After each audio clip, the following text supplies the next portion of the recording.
Hi, I'm Adrienne Pasquarelli, Senior Editor of CMO Strategy and Commerce at AdH, and welcome to another edition of the Marketer's Brief Podcast, our weekly discussion about marketing news and trends that have the industry buzzing. This summer's travel landscape is looking a lot different than it did back in January. Now, a host of economic challenges, including record gas prices and inflation, are putting pressure on travel marketers to attract customers in new ways. Today, we'll be talking with Helen Melluish, VP of Marketing at Vrbo. She joined Vrbo last year and has been working to set the brand apart from rivals in the crowded travel space with new partnerships and a different summer vision. Now, here's my conversation with Helen.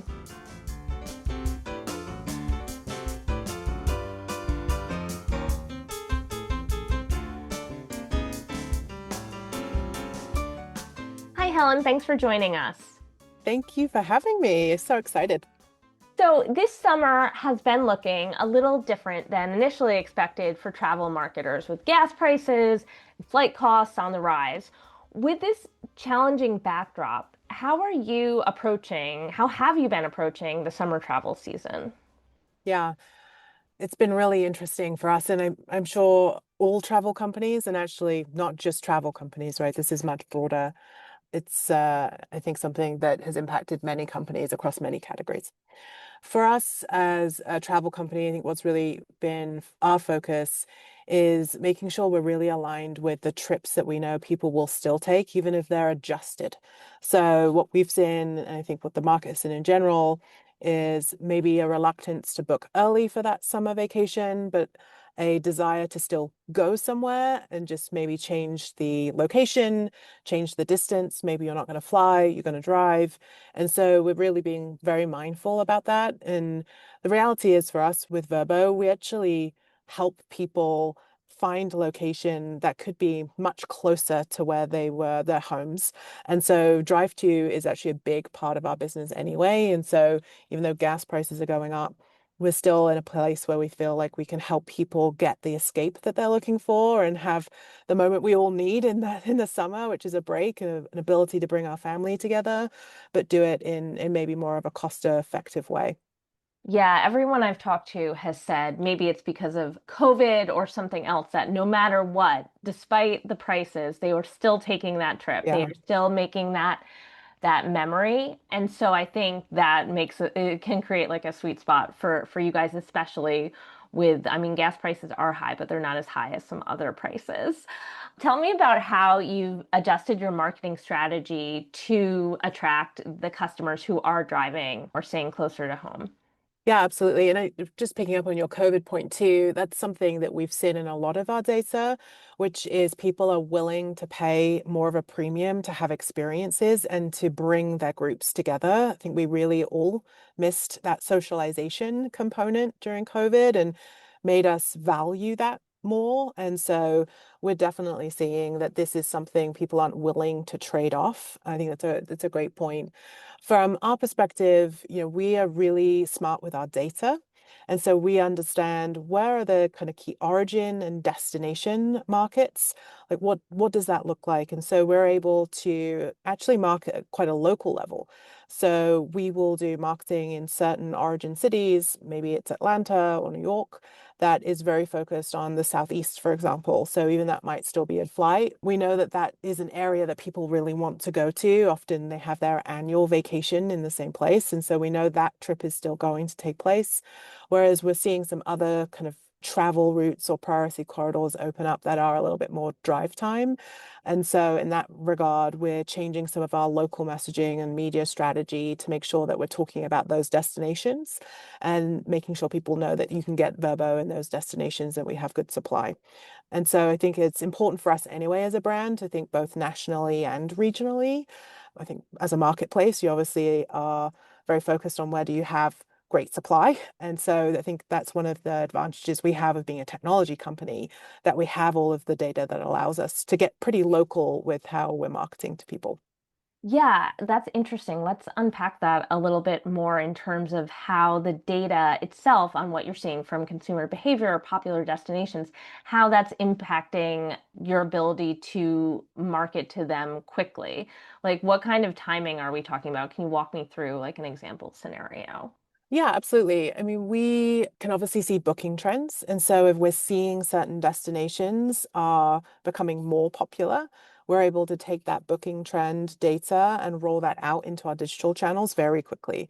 There's no reason why we can't be changing our media strategy based on that booking data within a matter of weeks, if not days. And so obviously much more difficult to do on some of our bigger campaign work that's been planned for many months.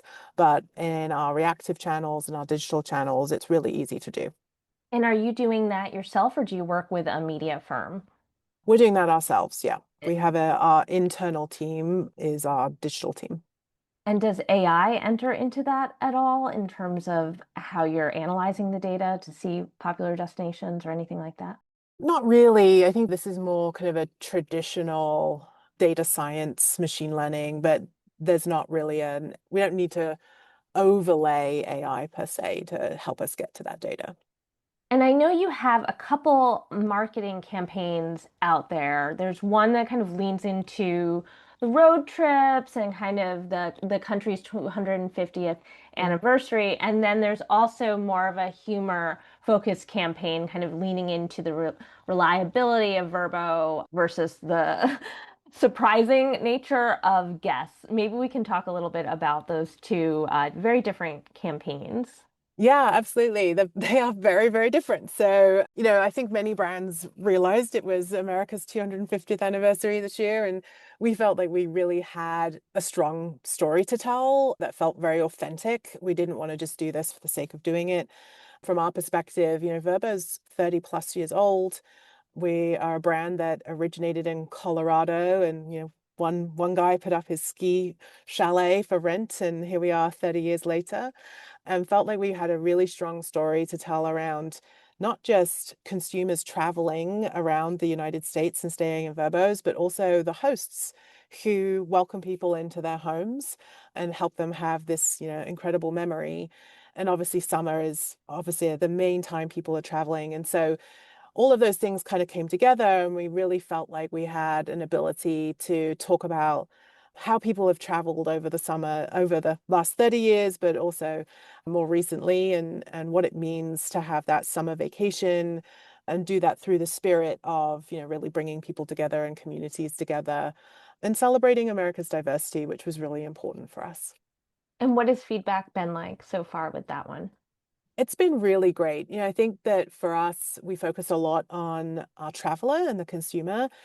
It's so fun to tell the story of the hosts too, like all of these amazing people who have opened up their homes, who take hosting really seriously. They want to give someone a great experience, and hearing them talk about what that means for them, what it means for them, not just from an emotional perspective, sometimes from an economic perspective, has been, I think, really eye-opening for us, and gave the campaign a lot of heart.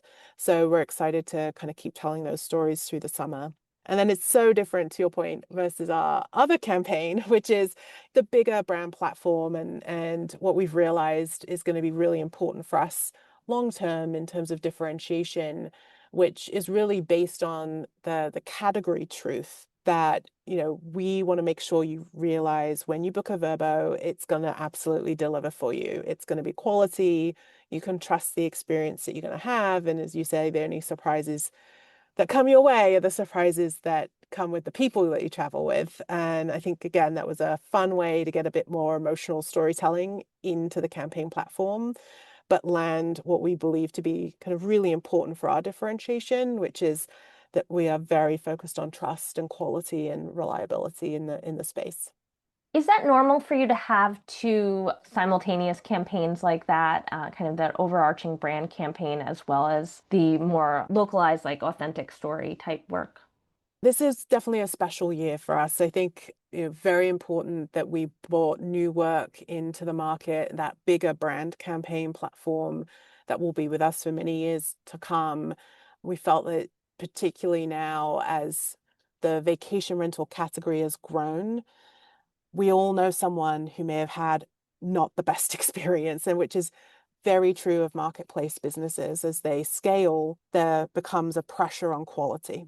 And we're at that moment now where I think really important for us as kind of the singular player in vacation rental space to say, we really focus on quality, and we wanted to make sure that that message was out into the world, and frankly, not just the US. We're obviously a global brand, so it's our global platform. Whereas something like, America 250, obviously very focused on the US, and it felt just like a natural complement or an underpinning to that broader message. But yes, not something that necessarily you find yourself doing every year, bringing out kind of two bigger platforms, but I think they play really well together.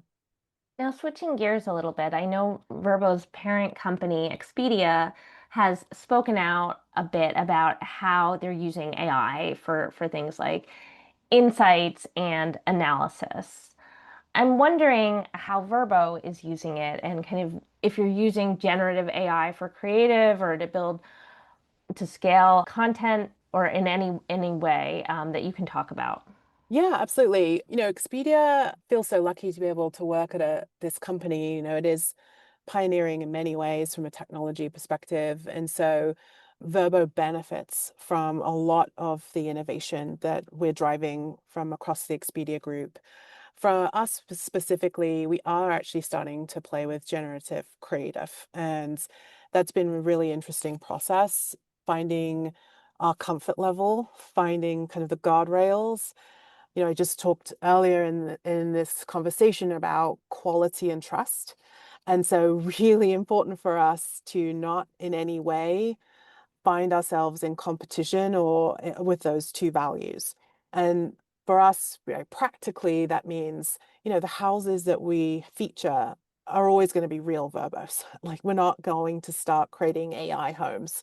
Just doesn't necessarily feel aligned to what we're trying to do as a brand. That could be problematic, yes. It could be really problematic. So we've got those guardrails in place, and I think what we're really trying to do at the moment with generative creative, is help us scale globally and make sure that all of our creative feels local. And so that's less about the creative content itself and more about the scaling of that content, to your point.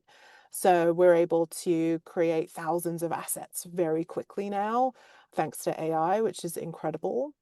And then when it comes to the creative itself, we're in a place where we're trying to use that to play around a little bit with, maybe it's a billboard that was never really a billboard, but is a billboard that exists in our organic social.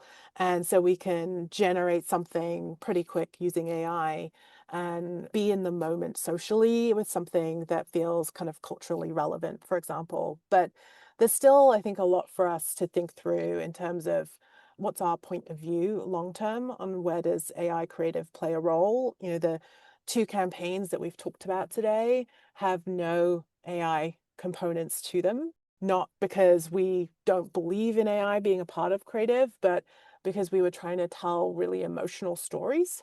And there still didn't feel like a way to do that without capturing, certainly with our summer creative, capturing real people as they are driving around America, sitting around a campfire, talking about their travel and their experiences. That still feels like something that has to be grounded in reality and human, and not something that, AI would play a role in. Does it come into play with like discovery or customer targeting at all? Like, how would you say your job has changed as a marketer because of this tool? I don't know if it has fully changed our output yet. It has clearly changed everyone's inputs and clearly changed ways of working. I would say everyone in my team would probably say that they are 3 to 5x more efficient today. Something that would have taken you maybe days to complete takes you an hour or two. And there's been a big push for us to make sure that everyone feels empowered and comfortable to use AI. And that's, I think, for a marketer, been maybe our first challenge for any marketing team, or actually for any individual in marketing today, is to allow yourself to actually leverage the tools and not see this as a potential threat, but actually an opportunity. And certainly for some of the more junior folks, I would say that that's been an interesting conversation to have. that we don't see AI as taking your job. We see AI as allowing you to stretch into more strategic conversations and to drive some things that we would never have been able to get to because it's creating much more efficiency for us. And I think that's really important just from a philosophy perspective. We talk about that a lot at Vrbo in general. A good example of that is one of our new messages is actually 24/7 customer service. Now, some of that is actually going to be because there's going to be an AI agent. However, we are also making the investment to ensure that we have staffing levels to allow anybody to get through to a human. And we know from consumer behavior and research, a lot of people like to self-serve and solve problems relatively quickly if they have a customer issue, but they equally need to get through to a human if there's something they feel like they can't handle. And it's incredible. We're now as a brand in a place where, our core campaign message is that we are here for you, we have your back, and you can call us and reach a human at any point. And we're able to do that because so many of the smaller requests, inquiries are being handled by AI, which frees up our capacity to take some of those bigger topics on when people are calling in, when customers are calling in. And so I think that's a really great example of this isn't about not delivering excellent customer service. It's actually enabling us to deliver better customer service and still supporting humans in the loop as everyone, that's the kind of the new buzz phrase now, I guess, but as everyone says. So I think that's a interesting way to think about AI and how we're certainly thinking about it. Well, let's talk a little bit about some of the other brands that are out there. I know that you guys recently teamed up with Mattel's Uno card Yeah. brand for some Uno themed getaways, which is fun. Can you talk a little bit about that work and how a partnership like that came together? Yeah, absolutely. This is such fun. So, full transparency, I'm British, and it wasn't entirely clear to me how obsessed America is with Uno. And I know it's a global game, but I kind of missed the boat a little bit on it. And when our team first started talking about this potential partnership, everyone just got excited immediately. And it was very clearly a natural link. I mean, it is, I've done phenomenal work, and Mattel have done phenomenal work in the last few years of really positioning that brand to be not just a family game, but also a game that friends now play. I think Pharrell did some Uno party at the Met Gala, post-gala party, and so it's culturally relevant, it's cool, but it is all about bringing people together, which is what our brand is about too, right? And so we felt like it was a really great partnership. And it was a lot of fun to do in terms of thinking about how can we put a Verbo twist on what is a, very classic game. And also just remind people that there are different types of getaways, frankly. And so we're seeing a lot of people talked a lot about kind of the annual summer vacation, but equally there is the weekend getaway with friends, and you just want to grab an Uno game or whatever the games are and go sit down and hang out and have quality time together. And we felt in that way it would really align very nicely with both brands. Well, we're almost out of time, but I had one last question before we go. Ad Age has started a new series called CMO Survival Guide that gives practical advice for chief marketers dealing with unprecedented change in the role. Can you tell us what one thing has changed the most about your job in the past year or so? Wow, that's a really hard question. um, this isn't a very sexy answer, I'm afraid, but there's so much noise in the world today. I think we're all feeling it. And that means consumers are feeling it, people, because we are all people. And I actually think what I am trying to do for myself, for my team, and for us as a brand is to stay focused in insight and where people are in the moment and be true to that moment. And I think that can be really challenging. There'd be days when, we started this conversation talking about gas prices, and we've talked about AI. Like, these are very real things in people's lives. We also know that spending quality time together is important, particularly post-COVID. And so I'm really trying to ground myself and the team and the brand in like trying to push back some of that noise and center ourselves on what still is important to individuals and to people, and kind of meet people where they're at. To bring it kind of maybe full circle, one of the key creative ads that we've just launched on our new platform is showing a family who go on a vacation rental trip and the hot tub breaks. It's not perfect. And then they're like, oh, this is ruined. Vacation's ruined. And then, Vrbo step in. We obviously move them to a different home. Vacation is back on track. But we wanted to talk about that, not just because we want to tell people we have Vrbo Care and we have, 24/7 customer service. We also wanted to reflect the reality of what might be happening in whether that's a vacation rental space or wherever you are in life, that we're actually being kind of real and relevant to the experiences that people are having today. And I think that's really important for every brand. Well, we are out of time. Thank you so much for joining us. Thank you. Thank you so much. I've really enjoyed it.